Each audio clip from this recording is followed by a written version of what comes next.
Alright, guys. My name is Sijuade, and this is my insight.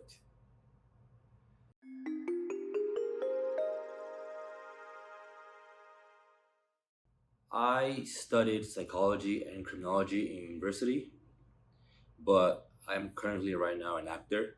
I would say I chose psychology because I really enjoyed, understanding the workings of human mind and what made people behave the way they behave.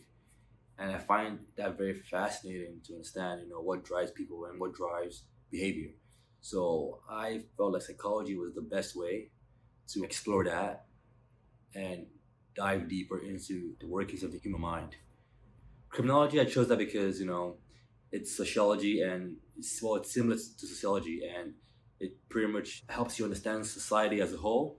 That's why I chose that. To be honest with you, it's funny because I actually started off university in biomedical sciences because I enjoyed biology in high school and I thought that was what I wanted to do. I was so wrong.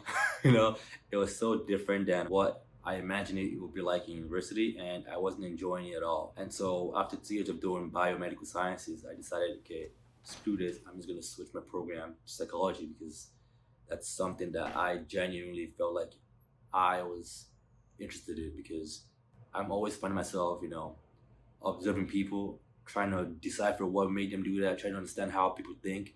And so I felt like, psychology would just be the best way for me to fully explore that. Now, regarding my profession, acting, growing up as a kid, I always felt like, I had a natural knack for performance. And that's why as a kid, I was enrolled in a lot of drama. I did a lot of drama classes, a lot of drama presentations. I did a lot of theater as well. And I felt like that's something that I just naturally had, I was gifted with. But growing up, I was kind of forced into like sciences, and I did want to please my dad and please my parents, So I was like, yeah, I'll do it. And after 2 years in university, I really, really hated it. I wasn't enjoying it, and I didn't have any motivation at all to the classes. I just, it was a very mundane kind of feeling. My parents didn't think acting was a decent profession that I could follow. They thought it was like just a hobby of some sort. And so they kind of pushed me to the sciences, but I wasn't passionate about it. And so being in university, I got to realize that I wasn't happy doing biology. I wasn't happy doing things that I wasn't passionate about. I'll go to classes, but there was no drive to go to classes. There was no motivation. I was going because I had to go so I won't fail or flunk out. I was just going because I had to get the grades and that's it. And it started to take a toll on me mentally. And that's kind of when I realized that, okay, right now I'm doing something that I'm not passionate about. And I'm personally, I feel like passion is a big, big part of how I act. I feel like if I don't have any kind of passion for what I'm doing, C plus effort. I feel like for me to really give something like a full throttle, A plus effort, passion needs to be there. It's what moves me. And I just needed to make the switch.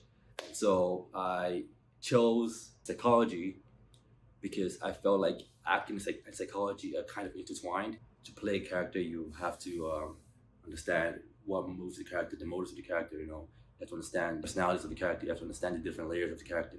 And I feel like psychology would help me hone that skill for acting.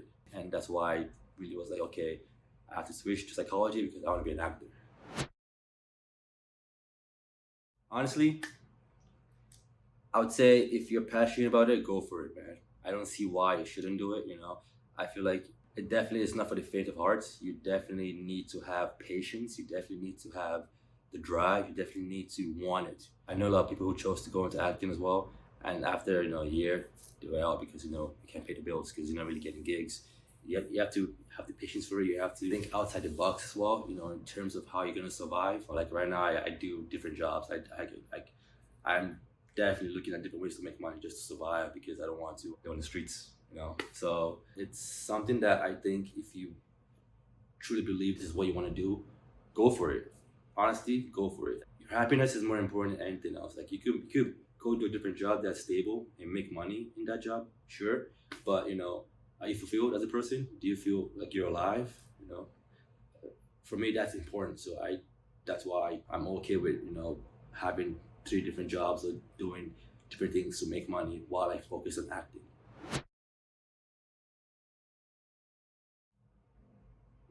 What inspired me was honestly just the idea of how I saw my happiness in the future. If I was, I envisioned myself being a happy man, a fulfilled man, a satisfied man, because I chose to follow my passion. I chose to follow what I was passionate about, and I saw the image in my head. I knew that was going to be the end result because I knew that if I chose to do a different profession, the idea of seeing what following my passion would create for me, and I knew that it would give me a sense of wholeness that I genuinely wanted, and that's what inspired me to say, "Screw it, screw biology. I'm going to focus on acting." It's kind of a very weird concept I'm trying to explain, but how do you see your future? And the future I saw was what inspired me to make the switch, and what inspired me to pursue my profession. Right now, this very moment, I don't have a mentor, but I did have one for 3 years. I mean, I guess she's still my mentor because I can talk to her whenever I want to. After I finished my degree in psychology, straight away I went straight to acting school. I started training in Toronto at the studio, and my teacher, very intuitive as a teacher, very empathetic, very understanding, very patient. She also understands psychology and human mind. She's very experienced dealing with human psychology, and so I saw her as a symbol of what I wanted to be.